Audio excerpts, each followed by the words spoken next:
How to add an image in Adobe Acrobat. Alright, let's dive in. Today, I'm going to guide you through the simple steps of adding an image to a PDF using Adobe Acrobat. So grab your mouse and let's get started. First things first, open your PDF document in Adobe Acrobat. Have got it open? Great. Now look for All Tools, simply tap on it. That will open up a sidebar for you where you can see an option called Edit a PDF. Simply tap on it.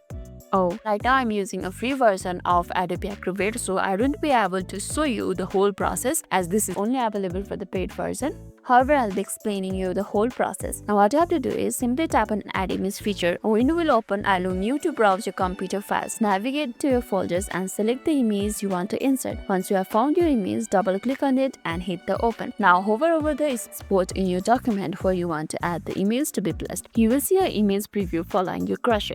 You just have to click to drop the image over here. If it's not exactly where you want, don't worry, you can click and drag the image to the perfect spot. Need to resize the image, just click on it to show the resize handle, then drag any corner while holding the shift key to maintain the aspect ratio. When you are done, hit the close button from the toolbar and remember to save your document. And that's it, you have successfully added the image to your PDF in Adobe Acrobat. Keep practicing and soon you will be pro. And that's all for today's video, and if this video made your day a little bit easier, don't forget to like and subscribe for more amazing tips. Thanks for watching and see you in the next video.